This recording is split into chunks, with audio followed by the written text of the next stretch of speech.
Ruben Amorim tidak merasa harus panik dengan dua kekalahan beruntun yang dialami Manchester United. Sang manajer menyebut situasi itu yang lebih buruk pernah dialami pada awal karir bersama Sporting. Seperti diketahui Manchester United kalah dari Arsenal dan Nottingham secara beruntun, sang manajer menyebut, "Saya mengalaminya dan bahkan lebih buruk pada periode awal di Sporting. Manchester United adalah tim yang dapat perhatian lebih besar, tetapi rasanya sama saja. Itu terjadi pada semua tim dan Anda harus terus bekerja. Kami butuh waktu dan terus bekerja dengan cara yang sama setiap hari." Cole Palmer telah mengukuhkan dirinya sebagai penendang penalti terbaik dalam sejarah Premier League setelah berhasil mengeksekusi 12 kesempatan penalti di kompetisi tersebut. Palmer menyempurnakan selusin gol penaltinya dengan sebuah tendangan Panenka dalam kemenangan Chelsea atas Tottenham. Palmer telah mencetak gol dari seluruh 12 percobaan penalti di Premier League, terbanyak dalam sejarah kompetisi tanpa pernah gagal, setelah melewati rekor 11 tendangan penalti Yaya Toure untuk Manchester City. Enzo Maresca tidak akan membiarkan para pemain Chelsea berpuas diri setelah meraih kemenangan atas Tottenham, yang membuat mereka berada dalam jarak yang dekat dengan puncak klasemen Premier League. Maresca terus menegaskan bahwa Chelsea belum berada dalam perebutan gelar juara, meskipun telah melewati Arsenal dan meningkatkan tekanan pada The Reds asuhan Arne Slot. Liverpool diam-diam telah melakukan manuver terhadap masa depan Mohamed Salah. Terbaru, klub dikabarkan mengajukan tawaran pertama untuk perpanjangan kontrak terhadap sang pemain. Salah saat ini memiliki kontrak yang akan berakhir pada Juni tahun 2025, memicu banyak spekulasi mengenai masa depannya di sepanjang musim ini. Namun Mirror kini melaporkan bahwa Liverpool telah mencapai kesepakatan dengan Salah untuk kontrak baru berdurasi 2 tahun, tidak ada rincian mengenai gaji, dan laporan tersebut menekankan bahwa perkembangan ini tidak berarti bahwa kesimpulan dari saga yang telah berlangsung lama ini telah usai. Barcelona terus menjadi rumah bagi bakat muda yang menjanjikan, salah satunya Dani Rodriguez, pemain sayap berusia 19 tahun yang baru saja pulih dari cedera panjang. Penampilannya yang impresif untuk Barca Athletic membuat pelatih Albert Sanchez yakin bahwa Rodriguez memiliki peluang besar untuk memperkuat tim senior asuhan Hansi Flick dalam waktu dekat. Menurut laporan dari Mundo Deportivo, Sanchez berharap Rodriguez mendapatkan kesempatan bermain di tim utama. Dia menilai bahwa pemain muda ini memiliki kualitas yang dibutuhkan untuk menghadapi tantangan di level tersebut.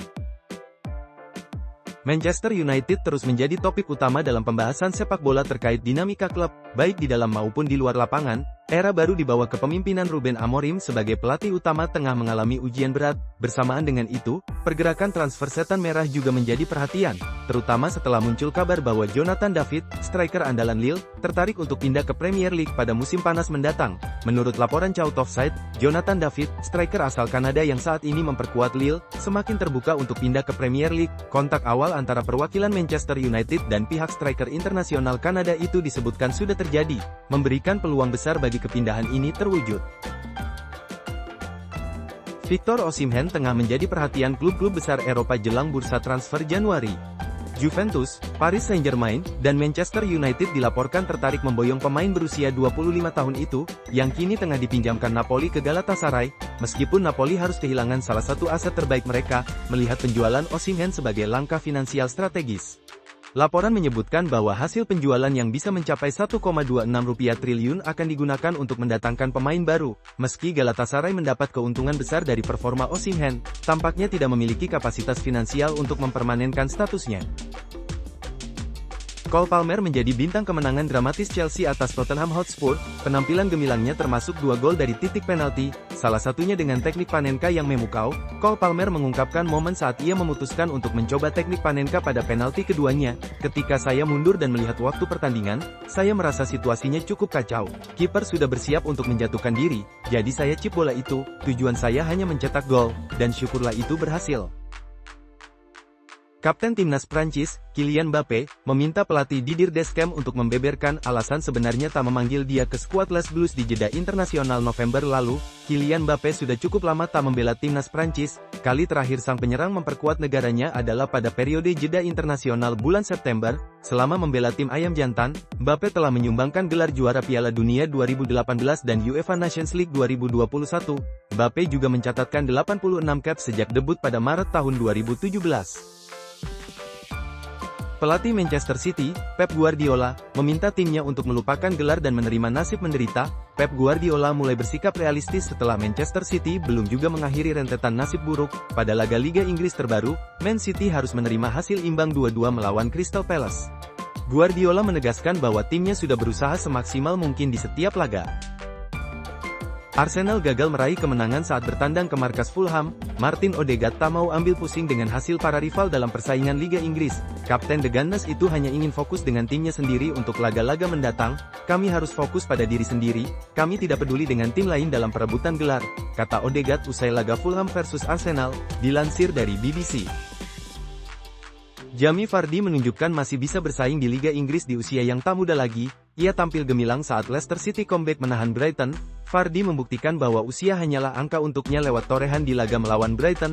Pada usia yang sudah menginjak 37 tahun, Vardy masih jadi tumpuan di lini depan The Foxes. Vardy telah bikin 6 gol dan 3 assist musim ini. Selain kontribusi, komitmen Vardy dengan Leicester juga begitu luar biasa. Ia membela Leicester sejak 2012. Laju inkonsisten Tottenham Hotspur membuat posisi manajer Ange Postecoglou dalam tekanan. Meski begitu, ia masih mendapat dukungan dari para pemain. Spurs baru saja takluk 3-4 dari Chelsea di kandang sendiri dalam lanjutan Liga Inggris. Ini menjadi kekalahan keempat yang dialami Christian Romero dan kawan-kawan dalam 7 laga terakhir di seluruh ajang. Postecoglou beralasan badai cedera membuat timnya dalam kesulitan. Romero pun menegaskan para pemain terus mendukung pria asal Australia itu. Dia pelatih yang hebat, kami melihatnya di musim pertama. Di musim kedua ini kami banyak menderita cedera, ujar bek asal Argentina itu, dikutip BBC. Tak bisa dipungkiri, Kylian Mbappe sangat ingin memenangi Liga Champions. Mbappe berharap bisa meraihnya lebih dulu daripada Paris Saint-Germain. Liga Champions jadi kompetisi elit yang belum pernah dimenangi superstar Prancis itu di dalam kariernya. Mbappe sendiri pernah sekali nyaris menjadi kampiun saat membawa PSG ke final 2019-2020, tapi harus menyerah di tangan Bayern Munich. Mbappe mengungkapkan keinginannya melihat Les Parisiens juara Liga Champions, tapi tidak dalam waktu dekat.